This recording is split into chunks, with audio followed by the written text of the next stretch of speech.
Well, it looks like what went around came around. Hello, everyone. Welcome to After Action Report, your numbers recap show for all Schmoedown matches to keep you caught up on all the action. I'm your host, Megs, here for the Call to Action podcast channel. This week, I am going to be breaking down all the matches from this past week, including that pay-per-view event from Friday. So if you don't want to be spoiled for that, be forewarned. Before we get started today, I would like to ask everyone to go ahead and make sure you've hit that like button. If you are not subscribed to this channel, please make sure that you are and that you have that notification bell selected so that you are made aware of every time we put new videos up on this channel, either for this show or any other things we have going on. Speaking of what's been going on, here are the matches that we saw this past week. Started off the week with a round one tournament in Star Wars between Laura Kelly and Eric Whiteley. Moving on to the teams division, we had a round one tournament matchup between Final Exam and King Arthur, a new team for this season. Then we moved on over to the singles tournament, round two, with William Bibiani facing off against Ty Lieberman. And to round out the week, we had the tournament final in the IG division, which was our Throwdown pay-per-view event with Robert Parker going up against Saul. As you may have noticed, taking a look at this graphic, we saw a match in every division during this week, and all of them were either tournament matches or tournament finals. So not only was it a big week for each division, it was a big week for tournaments, which is my personal favorite time of the year. But without further ado, let's get right into all the action. First match of the week, we saw Laura Lights Out Kelly facing off against Eric the Knight Whiteley from the Corky Mercs in the first round of our Star Wars tournament. Coming out of round one, Kelly is up by 1, 9-8, neither of them being able to get a perfect round. In the second round, Kelly decides to spin first and takes the Phantom Menace on the first spin, where she's able to come away with 9 out of 10 points, checking down to multiple choice once, but not giving away any steal opportunities. Coming into the second round, Laura decides to spin first and takes the Phantom Menace on her first spin, comes away with 9 out of 10 points, checking down to multiple choice once, but not giving away any steal opportunities. Moving into Eric's spin, who takes A New Hope on his first spin, he comes away with 7 out of 10 points, checking down to multiple choice twice, does miss one of those questions. However, Laura is not able to take advantage of the steal opportunity. However, she still gains 2 points to now be up by 3, 18-15, going into the third round. We see that Eric avoids the TKO by hitting a 2-pointer and a 3-pointer in Planets and Locations and Star Wars Underworld, respectively, bouncing it over to Laura to hit her 2-pointer in Creatures and Alien Races, as well as a 3-pointer in Who Said It, to also balance it back over to Eric to hit a 5-pointer in Solo, back over to Laura, who does hit her 5-pointer in Heroes, which does give Laura Kelly the win with a final score of 28-25, where Laura Kelly answered 17 of 19 questions for 90% accuracy and scored 88% of 32 available points. Eric Whiteley answered 15 of 18 questions for 83% accuracy and scored 81% of 31 available points. So we see, unfortunately, Eric Whiteley does end his rookie season 0-3, but has been very close in every match. And this is, as many people have said, a very unforgiving division to come into. We do see Laura Kelly is able to advance in this tournament, rebounding from a tough loss in her last title match earlier in this year. Time will tell if she is going to be able to get another shot at that title at Spectacular at the end of the season. But that's one division down, 3 more to go. We now move over into the teams division with the first match of round one of the tournament, with veteran team Final Exam taking on the rookie team of King Arthur. Coming out of round one, King Arthur is up by 2, 15-13. Where we see Nooms is the only one able to come away with a perfect round plus also the bonus. Oyama just missing out on that perfect round with 7, and Lon and Khan coming away with 6 points. In round 2, King Arthur elects to spin first. They spin opponent's choice and are given Wizarding World by Final Exam. They are able to come away with 8 out of 12 points, checking out a multiple choice once, missing that question and a 2-point question that are both stolen by final exam for a total of 3 points worth of steals. Then in final exam's turn, they also spin opponent's choice and they're given movie release dates. They're able to come away with 9 out of 12 points, checking out a multiple choice 3 times, however, do not give away any steal opportunities. This now gives final exam a gain of 4 points to now be up by 2, 25 to 23 going into the third round. What we see is a back and forth of Khan hitting the 2-pointer for King Arthur in comedies, back over to final exam for Oyama to hit a 2-pointer in sports. Nooms is able to hit a 3-pointer in biopics, over to Lon, who hits his 3-pointer in crime, and King Arthur, respectively, is able to hit a 5-pointer in Quentin Tarantino, bouncing it back over to final exam, who unfortunately are unable to hit a 5-pointer in Denzel Washington, which does give King Arthur the win with a final score 33 to 30. Where final exam answered 23 of 27 questions for 85% accuracy and scored 70% of 43 available points. King Arthur answered 22 of 26 questions for also 85% accuracy and scored 83% of 40 available points.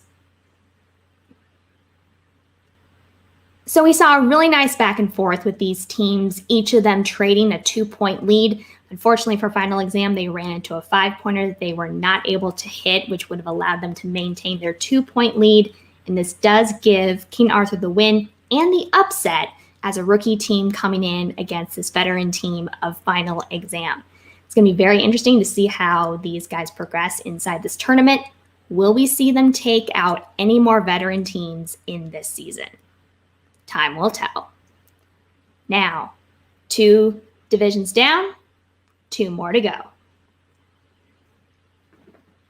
So we move into the second round of the singles tournament with William the Beast Bibbiani facing off against the Tyrant Ty Lieberman in a live studio setting in the Cantina. Coming out of round 1, we see that Ty is up by 1, 7-6, neither of them being able to get the perfect round, courtesy of the movie release dates category in question 2.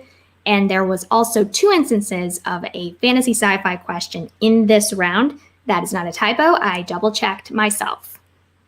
Coming into round 2, Ty defers to have Bibbiani spin first, who takes Oscars on his first spin, and it works out pretty well for him because he is able to sweep that category for the full 8 out of 8 points.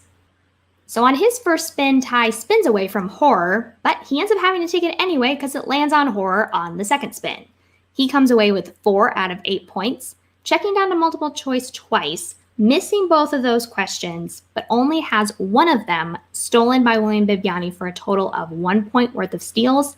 This does give William Bibbiani a gain of 5 points to have him now be up by 4, 15 to 11 going into the third round, where we see that Ty avoids the TKO with his 2- and 3-pointer in Brad Pitt and spy films, respectively. That bounces it back over to Bibbiani to hit his 2-pointer in Black Cinema.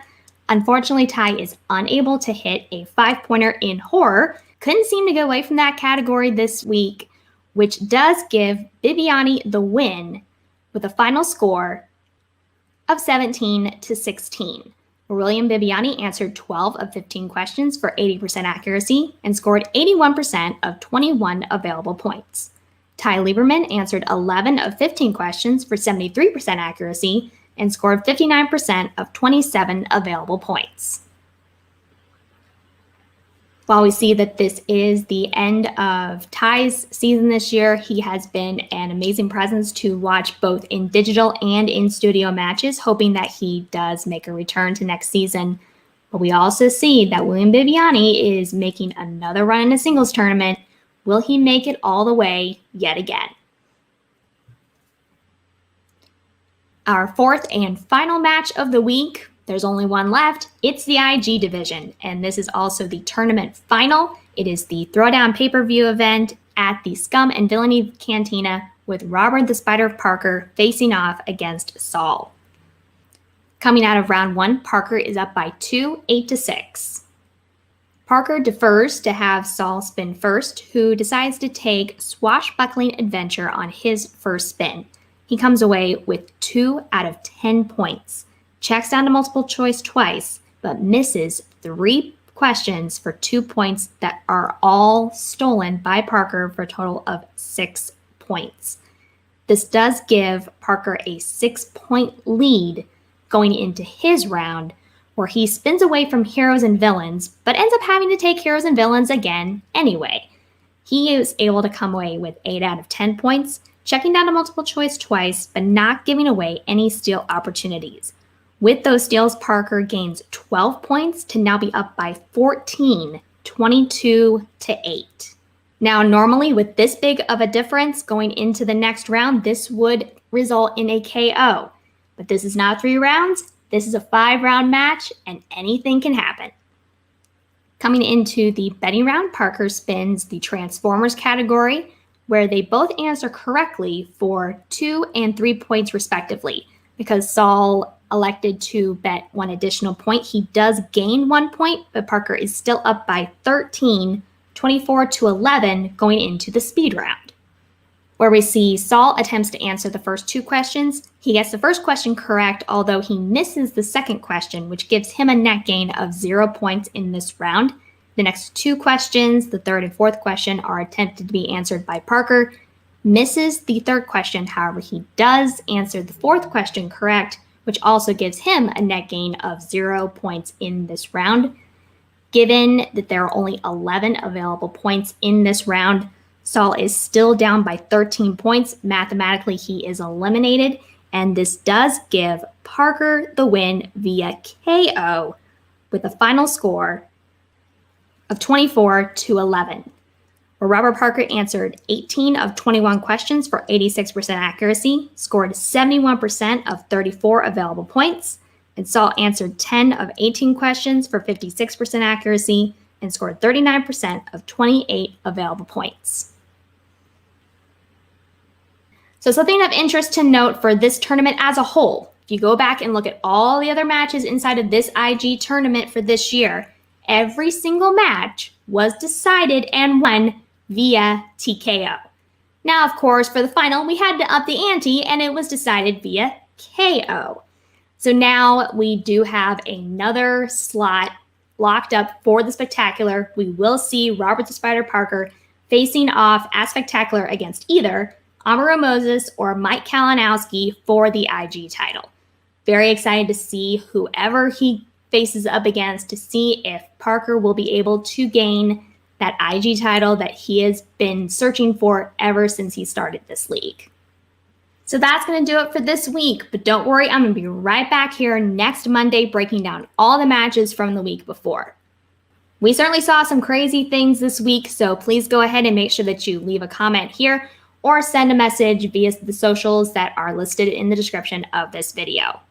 The link to this video, as well as all the graphics I presented during this episode, will be posted on Facebook and Twitter, on the MTS Facebook page, as well as the Call to Action Facebook page, and through the Call to Action Twitter account. So if you want to check those out more in detail, be sure to look those up.